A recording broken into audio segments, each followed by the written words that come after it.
Hey y'all, so I am back with another video today, and today we are doing my January book wrap up. I know I went missing. I know I went missing for a little bit, but I am back. I'm gonna try and get back into like the groove of things. I kind of like lost my mojo. Like I just like lost like my mojo, my motivation with like posting videos. Great way to start off the freaking year, right? But I have two videos that I've already recorded. They just need to be edited and put out. So I'm going to be working on that. They're video essays, so they're going to take longer to edit. But I am going to try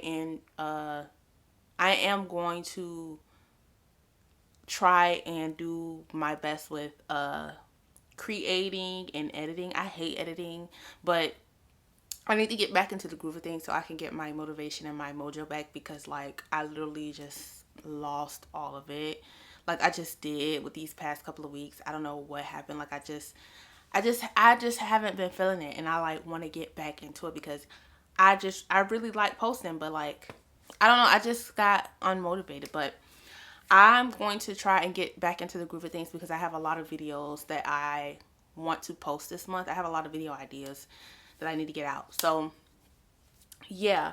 But I want to go ahead and get this book wrap up out the way. I know some of y'all who do not care about my book content, which is fine. Like I know some of y'all are not here for my book content. You're gonna get other content later on. I just have to get that stuff edited because I do all of it. I am the recorder, I'm the editor, I am the producer, I am all of that. Okay, so it's just gonna give me like a couple of days, and I still work a job. Okay, so just give me some time. But I am going to do this book wrap up real quick. Just give my thoughts on the books that I've read not this month, but January.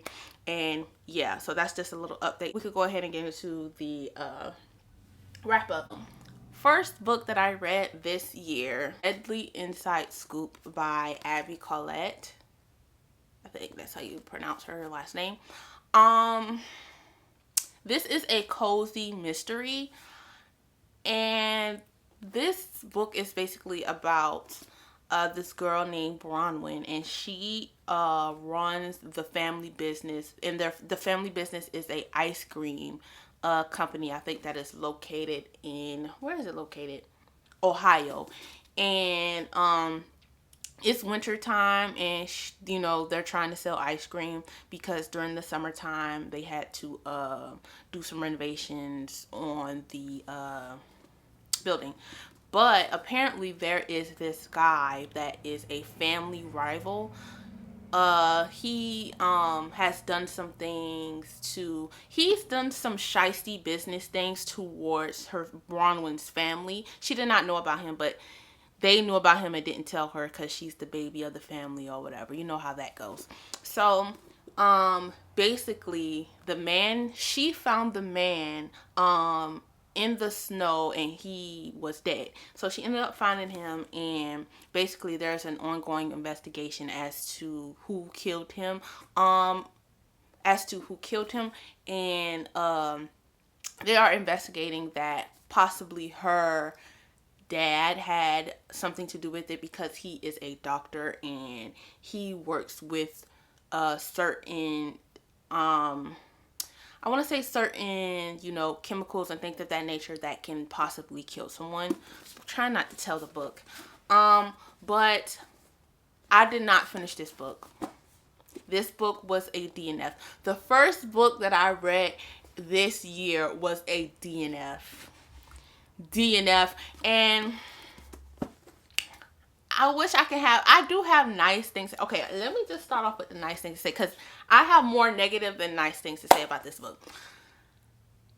I like the, family dynamic and the ice cream company dynamic. Like I kind of enjoy that about the family. Like, oh, they have an ice cream company. They're a black family in like a small town with I thought that was a cute, I thought that was a cute dynamic.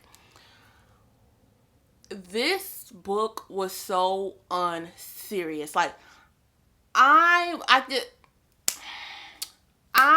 just could not take this book serious. Like, I did not. I don't even know where I finished it on the. Okay, here's the thing. Bronwyn as a character is completely unserious. When I read the summary of like the book, I was expecting Bronwyn to be this strong leading character. I was expecting her to have some sense about her, and she has none at all. She has none at all, and I hate to be nasty, but she has no sense at all. Like, and her friend Macy, oh my god, I cannot stand. First of all, here's what I can't do. I can't do a unserious main character and an annoying side character. That's not something I can do. Now, I can have an annoying main character and a side character that's just everything, and I can have a everything main character with an annoying side character. I can't have both. I can't have two. I can't have the main character and the best friend / side character being so unserious. I don't know if something wrong with Macy, but she is so annoying. And it's not like she's like, you know how there are characters that are like dumb and annoying, but they're like funny?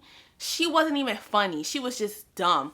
And the thing that irritated me about this book is that when it came to like talking about who possibly killed the guy who the family rivals or whatever, it came across like, it's like first of all, Macy is somebody who watches too much television. Like, she thinks just because she watches the ID channel that she knows how investigation goes. Like, it's like they were literally just playing around. Like, they were moving around as if this is not real life, right? And I understand that this is a cozy mystery, but there was no realism into this at all. Like, you cannot go out into the world questioning people as if they murdered someone, right? And you can't also like blatantly say, oh, they murdered someone based on some shit that you watched on a show, right? You're not a detective, right? And she basically was letting her friend lead her by the nose with trying to investigate who murdered this guy. And she she only really cared that somebody murdered this guy because she didn't want her dad to be investigated, because she don't believe that her dad did it. I just couldn't take it serious, and I had to stop reading it because she was questioning the first suspect that Macy came up with is the guy who she works for at a restaurant, right? Because he had some business dealings with the guy who was murdered, so he had an issue with him. Many people had issues with this guy, right? So that means that it could be more than one suspect. I think his name was Adrian. So the restaurant owner, Adrian, was the first suspect. Bronwyn literally went to this guy and was like, did you murder him? Huh? Like, do you really think somebody's just gonna admit to you that they murdered someone? Who the hell do you think you are? You don't think nobody gonna try and kill you for asking them if they murdered someone?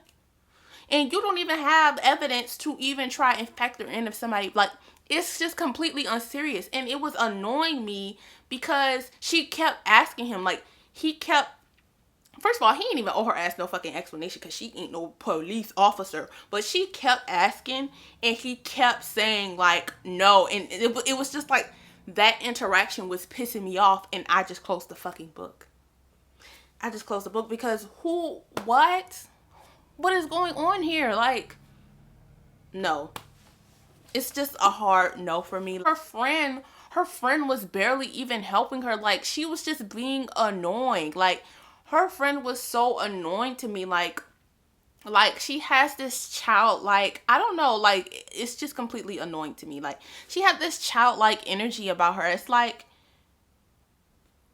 are you an adult? Are you an adult? And then, like, you're making these accusations and you're making these statements as if this is true, as if you know, as if you have evidence. Like, this is not TV. Somebody got murdered in real life. That's basically how they were treating this. Like, it's just, I know cozy mysteries are supposed to, you know, it's supposed to be cozy, it's supposed to be a little fun, it's supposed, yeah, but this was completely annoying to me. Sorry, I have no rating for it. Next book I read, well, I didn't read it. It was an Audible book that I was supposed to finish. This was a book I was supposed to finish last year, and I finished it. It's When No One Is Watching by Alyssa Cole. I was supposed to read it in October. Well, I was supposed to listen to it in October. You know, it's supposed to be a little thriller. I'm glad I didn't listen to it in October because I would have been fucking pissed. But I listened to it, and it's gonna get a 2. It's just not for me. It's just not for me, and it's completely okay. So this book is about Sydney and Theo. Well, it's mainly centered. It's like, is it dual POV? So Sydney is one of the main characters, and they live in, I think, Brooklyn, some part of New York. I don't even remember, and I don't really care. They live in some part of New York that is being gentrified, right? And she went on this tour, and you know, this tour was basically watering down the history of the neighborhood she lives in, and she wants to create her own tour talking about the black people that used to live there, things of that nature, right?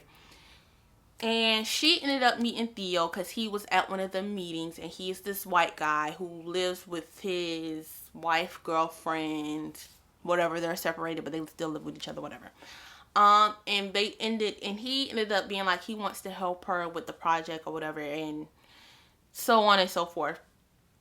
And this book is basically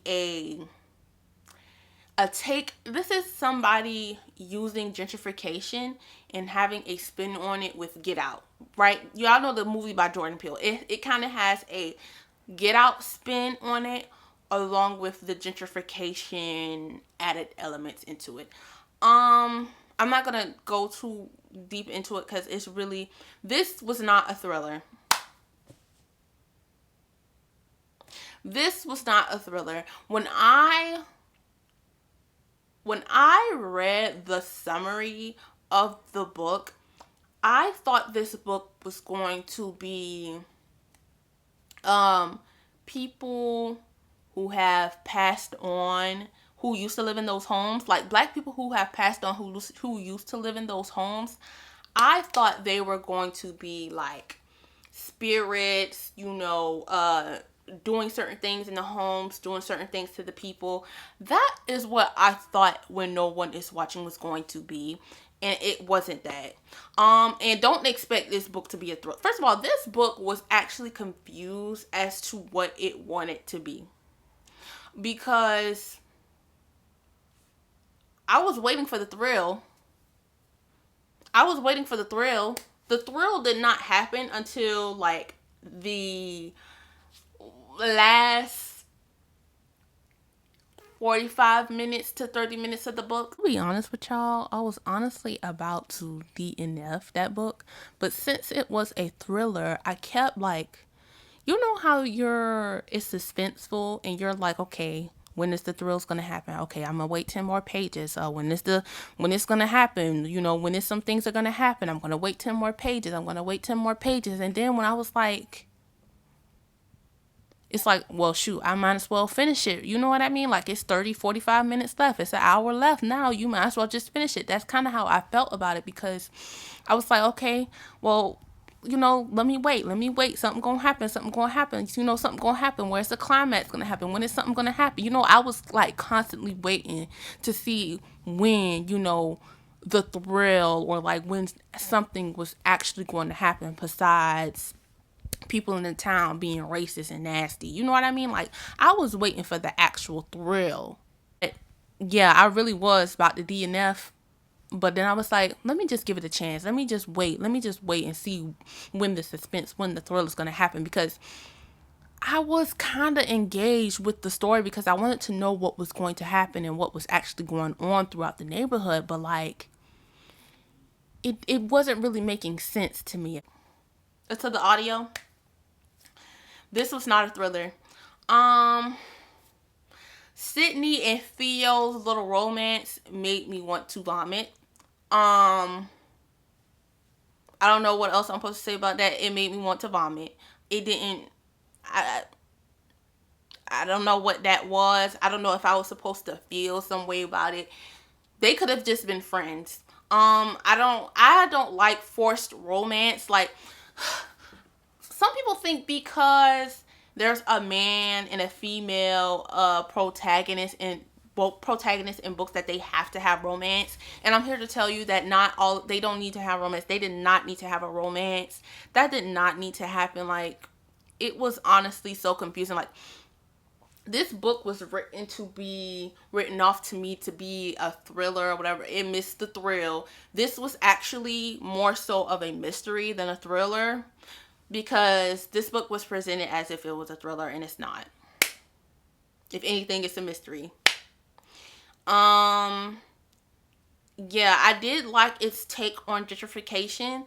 I did think it was a unique story to use gentrification and kind of have a spin on the get out elements that it had into it, but like, it's just not for me.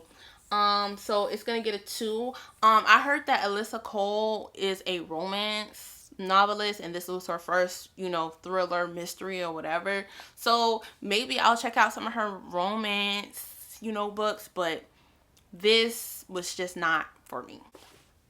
Next book I read is 2 Part Sugar, 1 Part Murder by Valerie Burns. And this is gonna get 4 stars. This was also a cozy mystery. I was supposed to read this last year in October, but I didn't. This was a cozy mystery as well, but I really enjoyed this cozy mystery. The next book comes out this year. I think it's called Murder Cake or something like that. It's something like that. I don't remember, but it comes out this year and I'm going to read it. But I did enjoy this book. It was fun. It was fun. It did have some humor elements into it. It wasn't super suspenseful, and it also wasn't really like a big mystery twist. You know what I mean? Like, it's kind of like, if you're smart, you're gonna kind of realize who did what anyway. But yeah, this is about a girl named Maddie Montgomery. She's like a influencer, socialite, or whatever, and she has been given a house, a dog by the name of Baby, and a bakery from her mom's sister. Her mom has passed away. Her dad is in the military, and she basically has been granted everything in her life. She's basically spoiled. She lived, a high class life. She's used to living this like high class life or whatever. She was supposed to marry a doctor. He left her at the altar, and her wedding was supposed to be live streamed, so she's trying to recover from the embarrassment from that. So this house and bakery is located in Michigan. What is it called? New Bison, Michigan. And it's a small town, and she's basically going there to kind of find her way and to also kind of like rebel from her father, because she's never really been on her own, and she wants to kind of, be independent and find her own way out there. And basically her aunt has passed away, so that's how this, and her aunt left her home, her dog, and her bakery to her. So she's basically there, and she basically takes on that. But there is a mystery as to how her aunt passed away. What is her aunt's name? I don't remember. Aunt Octavia? Is it Aunt Octavia? Oh yeah, Aunt Octavia. So she wants to figure out who killed Aunt Octavia and how she passed away and stuff like that, because there are business people who've been harassing her about her house, who has been harassing her about her bakery, who has been harassing her about wanting to buy her dog and stuff like that. But there's also another death that happens within this book that puts a skeptic as to, who may have killed Aunt Octavia. Well, it is who may have murdered Aunt Octavia and that person within the book. So yeah, but I like this book because it wasn't like, it was like Maddie was kind of trying to figure out who murdered who, but it wasn't like she was flat out asking them. Well, she technically she did with someone in the book, but he don't matter. But she had like, she ended up being close with one of the sheriffs, and Octavia was friends with one of the sheriffs as well. So it's kind of like she was leaning on the sheriff because she's the sheriff, right? It wasn't like she was actually out here going and asking people to who murdered who, right? And they said it in the book, like, you can't be doing that because that's dangerous and people don't have to listen to you because you're not an authority, right? So that's why I kind of like this book, because it wasn't like she was going to go ask. She thought about it because she's stupid like that, but like she didn't do it because she had people around her that was like, you shouldn't do that. So she was basically leaning on the sheriff. I kind of like this book because it wasn't super like, what the hell are we doing here, you know what I mean, like super unserious, if that makes sense. But it's still a cute little nice read. I am going to read the second part because I want to read the second part. But yeah, I'm going to give it 4 stars. Like, I don't want to give it a 3 because I enjoyed it a little more to give it a 3. So yeah, it's just going to get a 4 for me. Okay. Next book. Okay, hold on. Next book I listened to it on the Libby app, is Pet by Akweke Imezi. And I have to do a separate video on that book. I can't get on here. I can't talk about this book now because we're going to be here for like 45 minutes. And I have to do my notes on that book. And I am currently re-listening to the audio before my 2 weeks is up, because I have to do notes on it and I have to do a whole separate video on Pet, because Pet is easily one of the best books I've read in my entire life. I'm willing to say it. Pet is one of the best books I ever read in my entire 21 years of life. Yeah. It just, I have to read more Akweke Imezi.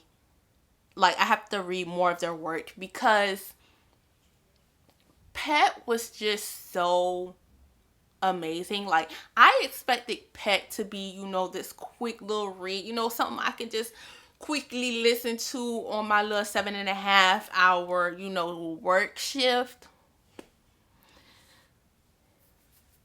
And child, this is a 5-star. Like, Pet is a 5-star. Like, Pet in 2 part Sugar, 1 part Murder easily saved January for me, because those first two reads almost put me in because 2 part Sugar, 1 part Murder was fun. It was cute. You know, it was something fun and cute, right? Pet, I thought was going to be something fun and cute. You know, a little pet. It wasn't. I have to get my thoughts regulated for Pet because it's just so much. And I'm going to do a Akweke Imezi book vlog of like reading all of their, not all of their work, but like a couple of more of their novels, because I just have to. Like, I have to dig into the writing style, the ideas, the creativity. I just have to, because it was just, Pet was just amazing to me. So be on the lookout for a Pet single video, because I have to do a single video on Pet. Like, it just must happen. But just know that it was 5 stars, okay? Those are all the books that I read in January.